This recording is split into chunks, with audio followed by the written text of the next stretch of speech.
I learned from a very young age that you can't be beat if you don't give up.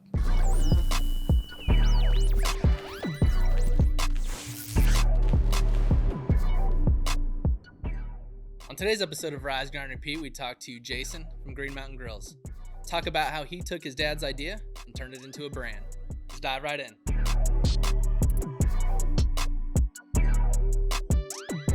Well, Jason, thank you so much for joining on another episode of Rise, Grind, Repeat. Excited to have you here because what Green Mountain Grills is all about is I absolutely love. I mean, just grilling, smoking meat. It's something that did with my dad growing up, and so it's a great memory. So but before we kind of get into that, I'd love to hear just kind of background on you. Who are you? What's your background? How'd you get to where you are today? Oh man, that's a long story. That's a lot. Do we have enough time for that? Where to start? You know what? I'll start in this realm. Always been a serial entrepreneur. Always loved being a part of businesses. I get that from my father. My father's been a serial entrepreneur. My grandfather was a serial entrepreneur. Loved starting businesses and making people happy with a product. Yeah. That was the most important thing, making somebody happy with a product.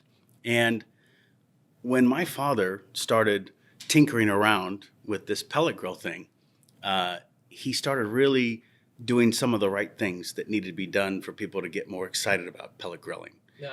And what was neat was, I remember 2008, he started screwing around. 2009, he had his first product come out. I was doing solar stuff here in the Valley, doing some solar financing type situations, integrating panels into coverings, which was a blast. I enjoyed the heck out of that. That's cool. But he basically got to a point where he said, I want you to try this grill. I really think you would like this grill. I said, yeah, no problem. I'll test it out. I fell in love with it. Absolutely fell in love with the grill. I said, I could sell this. I could sell tons of these things. I love it, right? Yeah. Because he took something that was already there and added a lot of really cool features to it. Yeah. And that was kind of the kick to it, is that we kept listening to our consumers, kept innovating, and really drove a company from this idea to a brand. Yeah. And having that brand now of Green Mountain Grills, it's been a blast, man. It's been everything. So my life is now Green Mountain Grills, right? Yeah. That's what it's become. That's cool. I mean, you mentioned 2008, which really blows my mind because I feel like just smoking, pellet burning, I feel like that just recently became a thing. I mean, I'm sure that it was always a thing. It's just now kind of exploding in popularity. So it's interesting to hear, that got started in 2008. The thing I love the most though is the instead of just producing a product and forcing someone to like it, it's you guys kind of put something out there and listened, innovated, and really produced a product that was what consumers wanted. And I think that's a huge piece of a business, and really what differentiates most businesses, those that can really listen to their consumers and change their model, their process, whatever it may be. You're going to make the consumer happy, and they're going to keep spending money with you. And ultimately that's what every business wants. That's exactly right. And that's what we've always tried to do, because we do recognize that as well. But the fun part has been, I'll back up a little bit. This did start out as a product, but you learn real quick that the food is the key, right? The food. So I wanted to learn everything. When I first got in this business, I loved the product and I was figuring out what we could do to make it better. I love marketing, so I love the branding. I love the packaging. I love all that good stuff, right, that comes with it. I want the eyeballs to see value in everything, right? When you look at that grill, I want you to feel it everywhere. 200-pound unit, you're going to feel the weight, all that good stuff. Yeah. But it's the food at the end of the day. So early on, I started getting very immersed. I got to hang out with people like Mo Cason and Harry Sue and Sterling Smith and all these guys that really knew barbecue early on. And they were winning, right? They're in these competitions winning. And I'm tasting this food, and I'm a kid in a candy shop. I love all of this great food, right? I'm trying all this stuff. So I learned very early on how much I fell in love with all those guys. All those cooks, right? I wanted to learn everything I could from those people. And those people have also taught us a lot of what we can do with our grill over the last decade. And so that has also given us a really good foothold into things that maybe the backyard cooker might not necessarily know, but we've taught them, hey, you can do this, or you can change this on the grill. Perfect example is the heat shield. So we have a removable heat shield, or a movable heat shield, adjustable heat rod that goes inside of the grill and moves that heat shield. We've learned that even little changes in the wind speed change the thermodynamics inside that grill. So the customer outside that grill can move that grill if they think it's a little different, left to right.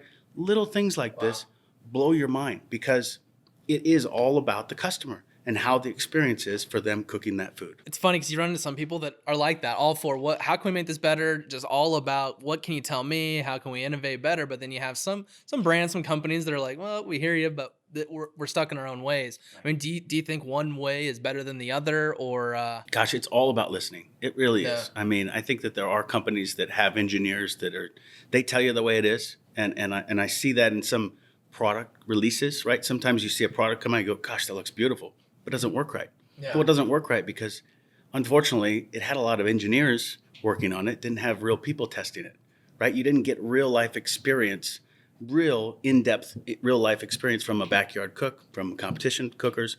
You didn't understand how people cooked on that machine. Yeah. And so that is going to give you a difficult time jumping into a market where, quite frankly, there are a lot of companies already listening, right? And there are a lot of companies already innovating. You know, for us, early on, 2010, 2011, we started with a remote control, right? So we put a remote control RF on a grill. Yeah. And people went, why would you do that? That's ridiculous. Well, but what about those folks in South Dakota or in Phoenix, Arizona, when it's 110 degrees outside, they don't want to go outside, or South Dakota in the wintertime when it's minus 20, and they're sitting there changing the temperature from remote control. And everybody thought it was crazy. But I'll tell you what, it took us up, right? We started to really grow from that. People said, oh my gosh, they're innovating. We put a low pellet alarm. When the hopper gets low, it beeps at you. It's an annoying sound. Oh, you got to fill up your hopper, right? Yeah. Right? We were the first ones to do this stuff. Wow. And then it was just the conversation of how do we get more range? Right? How do we talk about, what do we do next? Wi-Fi. Absolutely. Perfect. Servers. How do you do that? Boom. You start talking about all these things. Yeah. Distance. How do we, inside the app, how do you control the thermostat to where customer says this thing's off 10 degrees? Okay, let's figure that out. Let's allow them to make those changes inside the app. Profiles. How do you get people to be able to say, because when you cook a brisket, it's a long process. Oh, yeah. And everybody has a little different idea of how to cook a brisket. Mm-hmm. Everybody. You talk to 10 different barbecue pitmasters, they're going to tell you little idiosyncrasies about what that is, what that process is. But in the app, I could say, I want to cook this thing at 150 for 6 hours. I want you to jack up the temperature to 225. And then when it hits 160, we're in that stall, that 150, 160 range. Crank that thing up a little bit. Let's go Myron Mixon. Let's hit that thing up to maybe 350, 400 and get this thing really cooking and then finish it off. Tell me when it hits 203, right? You can do all of that in the app, step by step. And make those notes, being able to say, hey, I bought this hunk of meat from Costco and it's a 15-pound flat. Yeah. I know exactly how to cook it next time. This is saved forever. I do it exactly that way. And that's cool, right? It's because all these folks are now taking meticulous notes on everything they cook, which is genius. But you can do it in the app and it can save and you can do it repeat every time for your friends and family. No, I couldn't agree more. And I love the video aspect, but more so, the reason why I love videos, it's such a great tool to educate. And I think education is so crucial when it comes to consumers. I mean, really articulating the not so much the features, but how those features are going to benefit their life. You can communicate so much more in a shorter amount of time, which everyone has such short attention spans. It sounds like, I mean, you're very big on, again, that education where so many brands are buy now, got a sale, we got a promo. Have you always been on the education side, and have you tried to go down the very direct response? And I mean, do you see a difference between? Look, I think that there are companies out there that I watch that I'm impressed. I have to say that direct relationship where you are selling direct to the consumer. It's interesting to me because you are you're the one-on-one informative sell, and then you have companies that obviously go through the big box stores. I find that difficult because that's the more difficult model for me. Because when you're in that box store, you got a lot of turnover. You go in there and you get a different answer from 5 different people, right? So I don't know if you're getting good information. Whereas in our brick and mortars, in the dealers, it's all about education. We have sales reps throughout the country, throughout the world, and we want to make sure that everybody's preaching that same informative sell. right? And I never want to sell against a competitor. That's not who we are. We just want to run our own race and make sure that everybody knows this is what this grill does. These are all these features that it has. This is why it will benefit you. And by the way, we've got an incredible support staff behind this company that's going to help you in case something goes wrong. And I think that's the most important part of our company. I never talk about it because it's a trade secret, in my opinion. But I will tell you, it's a huge part of our business, and we want those folks behind the scenes. When you make a phone call to us, those people are going to know what's wrong, what's going on with that grill, because they have one in their backyard. Yeah. Right? Yeah. It's not a tree. You're not sitting there going, uh-oh, this customer has this issue. What do I do? And I read this and I do this next. Oh. That's not who we are. Yeah. We want everybody you interface with to know our grills and to Yeah. live and breathe this lifestyle. Yeah. I, again, absolutely love that, because I think so many people focus on how can we automate customer support, the phone. No one likes going through a phone tree and stuff like that. And I think so many businesses focus on customer acquisition that I think lose focus on lifetime value of a customer. And this little simple thing, instead of putting someone through a phone tree and then you talk to 3 different people, they give you a different answer, having a cohesive message and all that's the difference between I'm going to buy this once and I'm going to buy this 3 times plus tell my family. And it's just so much opportunity left on the table that, and I don't know whether it's a pride or budget or whatever it is, but I think that's the way to go. And I think really long term, really it's going to drive the most growth, because again, you're appeasing, you're there for the person. You're almost like a friend or a partner rather than just a business trying to do business with someone. We try to be, and that is something that has always been instilled in my head, is that profit is one thing for sure, but if you take care of people and if you do the right thing, profit will come, right? It'll be there. Yeah. Always do the right thing. Be genuine. Be accepting. Be customer service oriented. That's who we are as a company, and it's fun to see all those call outs, right? That's so fun for me when I'm reading some of those posts and say, yeah, I had this issue with this grill, but GMG took care of me. They did a great job. That customer service, that customer support, phenomenal. Yeah. That warms my heart more than anything, right? Yeah. Because things are going to go wrong, but how do you deal with it? Exactly. That's the most important thing. And I see so many companies, again, that kind of come into this thing going, okay, which hedge fund is going to buy me next, right? Yeah. Right. Yeah. So it's all about what company can give me the best deal to take care of these people the fastest and move on, right? Because they're just all these guys, they just flip these things and move on, flip these things and move on. Whereas for us, it's a brand, and we want to make sure we're taking care of this family. And when we say GMG family, we really mean it. You're a part of this family. We're going to take care of you. I mean, there are people that call in with an 8-year-old grill, right? And they'll say, this igniter just went out on this thing. Wow, that's too bad. And we're going to send you an igniter, right? We do it. And that's why the brand grows, because you are a part of a family. It's not all about profit. Who's not all about flipping this thing into the next hedge fund. We're here to help people. We're here to build a brand and continue to listen to people and hopefully keep creating better products, more innovative products. What keeps you doing all this? Because going back to your focus is on the people, making them happy. But like you mentioned, so many people, their day of waking up is, what can I do that's going to get this thing sold for the most money quickest? I mean, what gets you up every day doing that? I mean, it's all the people that work for our company. It's everybody in our company. Our company is full of amazing people with incredible families. It's the people in the warehouse. It's the people packing the parts. It's the people that are taking the phone calls. It's the sales reps on that ground talking about our product. All those people drive me, right? That's cool. Because I know that if we keep our fire, that fire just keeps burning for them, and all their families are getting better. Everybody's getting better because we're all burning that fire, and we're all just going to keep moving forward. So for me, that's what keeps me going. Doesn't sound like there's ever been a struggle, hard time, mistake ever done. But I mean, since 2008, I'm sure there's something. I mean, what have you faced that's just been very difficult to face, and how did you overcome it? Because again, you mentioned it. It's not so much when you get hit; it's all about how you get up. And I think that's really what is the difference between a lot of people running businesses, a lot of companies. Yeah, I learned from a very young age that you can't be beat if you don't give up. Yeah. And we have been hit hard on many fronts. We've been hit with all kinds of stuff that I'm not going to go into.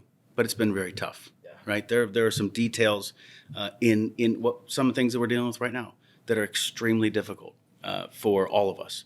But when you just have that mantra that you're just going to keep pushing forward, you're not going to let anything beat you up. You just get up and you face the next day.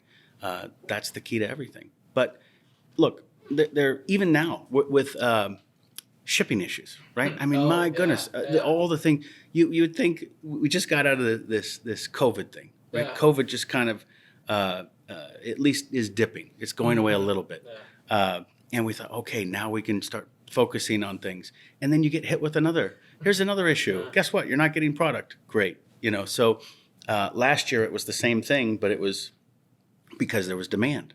Now you have other obstacles that you're dealing with. This is real stuff that you're constantly trying to decipher through and work through, and you just have to know. And this as when you're in business, expect something crazy every day. Just expect it, right? But you know what? If you work hard enough, you'll fix all those issues.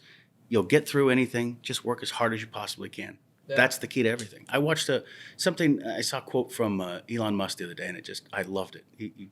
It was basically like all those people that said I couldn't do this. This is what 100 hours a week will do, right? Yeah. I mean, he was putting in more than that probably. This is a guy who really changed everything. Whether you believe in whatever, look, this guy really did incredible things in a short period of time, and it's because of hard work. He really worked his butt off, and I give a lot of respect to him because that's a phenomenal person for people to follow, right? To see that. Again, when there are another two things that I learned from my grandfather. Two things that you have control over in this world. You've got control over your work ethic and your character. Everything else, you're going to have variables, right? There are variables all over the place. You know that, right? Yeah. So I try to live by that too. And it's guided me in the right way. And I've enjoyed this period of my life more than any, right? And now that my kids are getting older, I get to spend a little bit more time with them in a different setting, right? Whereas as we were growing this thing, I didn't really understand it. I didn't see them grow up, but I was there for them, just not as much as I wanted to be. Yeah. Now, as this thing has grown a little bit more, I have taken a little bit more time and spent a little bit more time with my kids because I want them to understand there's got to be a work-life balance as well. Yeah. That's where I might have said, "Ooh, it was a little too much work. Let's focus a little bit more on life." And so I'm trying to do that now, a little bit more. A couple things that really love that you said. I mean, it's funny because you mentioned something's going to happen. Go to expect it. No, just you're going to have to deal with something. And I feel like I had that kind of same mentality where it's wake up, something's going to happen. But again, I know if I can't get beat, that thing is not going to beat me. And I mean, some people will say, wasn't that a negative mentality? And it's not negative, it's reality. But again, it's looking forward to when that I guess that punch is thrown and figuring out how to deal with it. And I mean, a lot more stress, but it's a lot more fun than sitting there and doing things that you don't think is really impacting the business and stuff like that. And so it does get tough. But one thing that you just mentioned that absolutely loved was really, when the work-life balance, and that's really something I'm dealing with now. How, like, early on, how did you deal with that? Because that's kind of how I equate it too. Is might not be there as much as I want to now, but if I put in the work now, 10 years down the road, whenever can actually have conversations, go on vacations, I might be able to free up more time than if I wasn't working. You know what I mean? And it's knowing that put in the work now because it's going to pay dividends in the future. How did you navigate that? Yeah, my wife would probably say that I didn't, right? So, look, I've got 16, 13, 10 as kids, and I don't know if I was there enough at the beginning, but I did that because I really did believe at the time that if I put the work in, I could have some time to spend with them when it was needed, right? Yeah. I always felt, at least when I grew up, my difficult years were kind of 12 to 17. That was the time period where I felt like, gosh, I would have loved to have a little bit more influence, right? Yeah. Somebody that could spend more time with me. Yeah. And so that's what I'm trying to do now. I'm trying to recognize, and the beautiful thing with your phone, when your children have phones, it's beautiful because You can send messages instantly, right? And you can get their reaction. You can send a video that's inspiring. So the technology has given us the opportunity, I think, to communicate with our kids better, even if we're not there, right? You can always make sure that they know that you're thinking about them. And that is so important to parenting.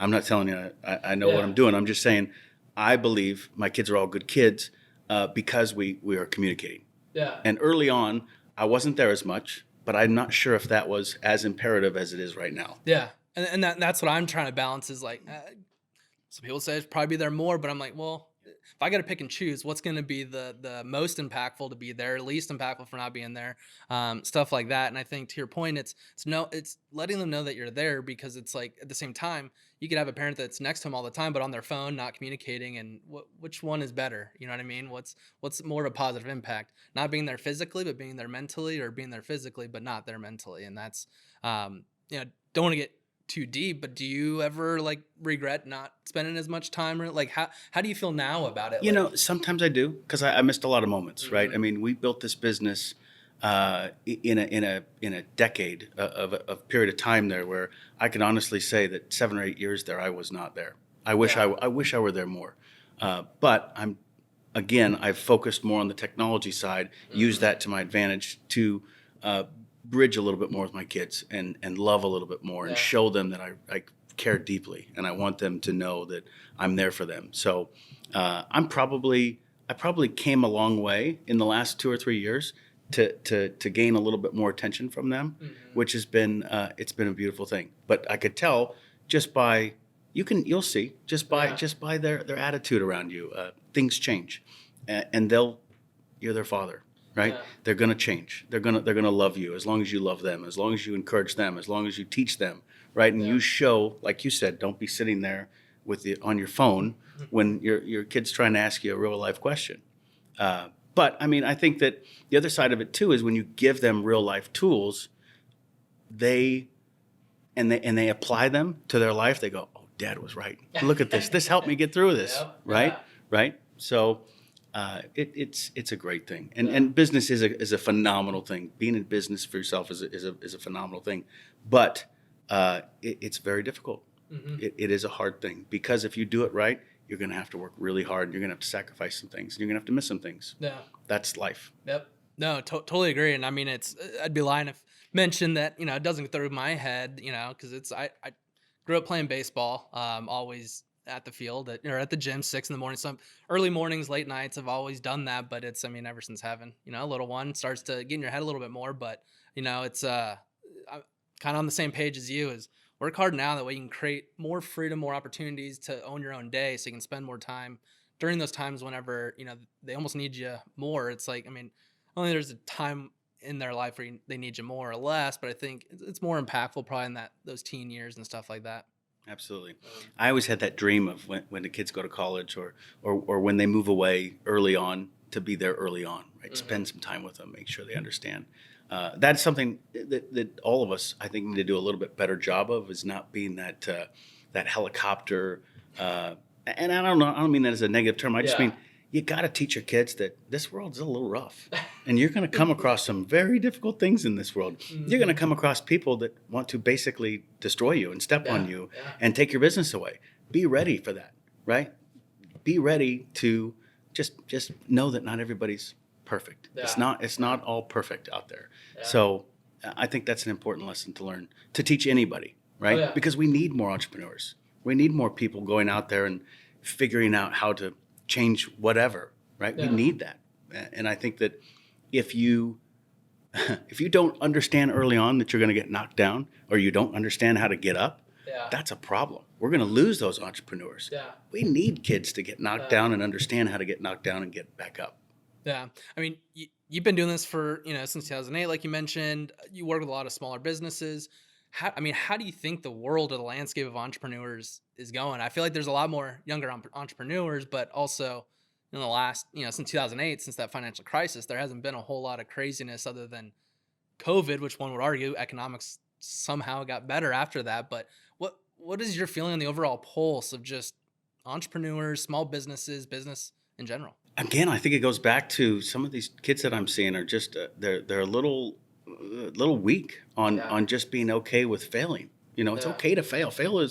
You learn a lot more. You hear all the adages. You learn a lot more in your failures than your successes. So that scares me a little bit, but I do have a lot of hope. There are a lot of great kids out there that are seeing that they want to be a part of this. This entrepreneurial world is going to come about from experience, and that's the biggest thing for me. I never like to downplay school, but for me, everything I've learned in this life has been from working. And working has to be, you got to work the crappy jobs. You got to work the tough jobs. You got to work those 60-hour weeks. You got to work in order to figure out what it is you want to do. I remember as a kid, I was sitting there picking weeds for my next door neighbor. And I remember her looking down from her balcony and saying, Jason, you keep doing that because you know what? You're going to figure out that's not what you want to do the rest of your life. So just keep doing it and think about what it is you want to do. And I always thought about that, right? But that has guided me, that kind of work ethic. That's interesting. You've got to focus on working. So I think these kids, as long as they're working, and that's where I see it. I see it in restaurants. Restaurants is a place I always love to see young kids that are, hey, how can I help you? And they do it right? Mm-hmm. Instead of somebody just saying, hey, here's your food. Oh, yeah, I forgot to give you the straw. Whatever. When you see those kids, applaud them. Say thank you so much. You're doing a great job. Pull them aside and say, you got great things ahead of you. I remember this. I'll give you another one. My kid, my middle kid, 12 years old, plays baseball.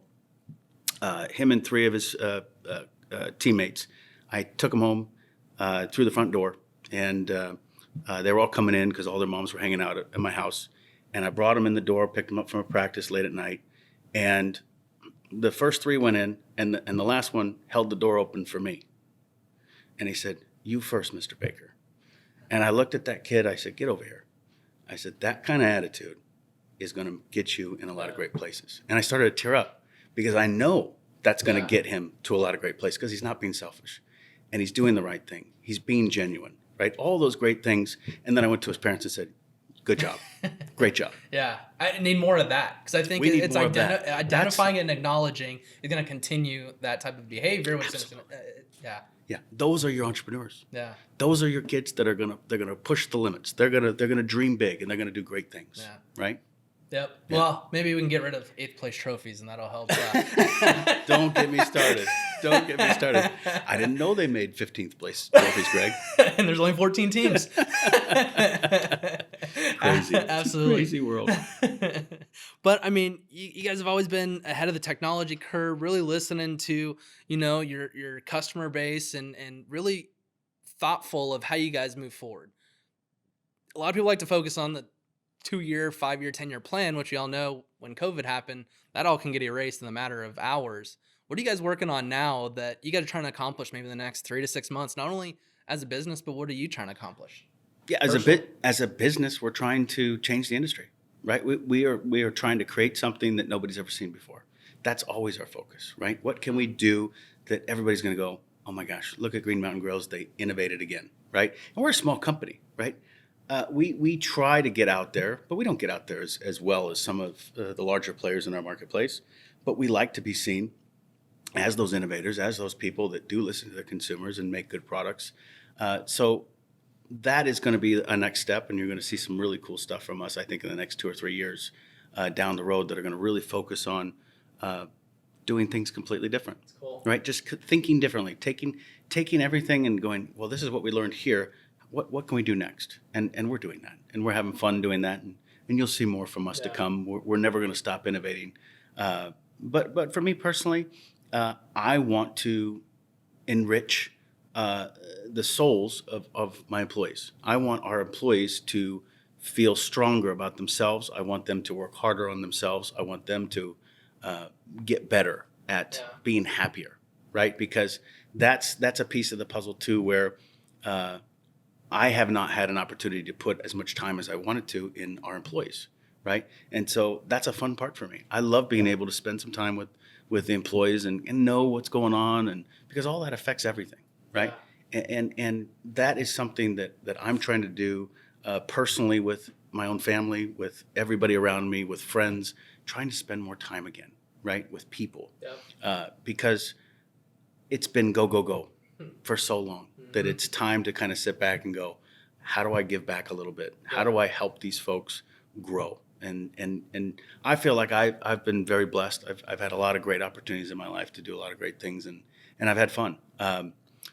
So for me, it's time to start giving a little bit back. That's awesome. Well, Yeah. once you build something to a certain point, it kind of runs as a well-oiled machine. You don't have to put as much of your time to see that growth. So it's all the hard work gets to that point to where you can kind of take some time off, a little more personal time. But the key is just keep getting back up, not getting defeated to get to that point. And it's a lot of hustle, a lot of early mornings, late nights, tough decisions and sacrifices. But once you get there, I mean, I'm nowhere near there, but I can only assume in conversations that I had that, you know, once you start getting there and get more of that personal freedom time, that, you know, it's all well worth the craziness of running a business. That's right. That's right. Yeah, and I think, you know, the whole ownership team is with Green Mountain Grills.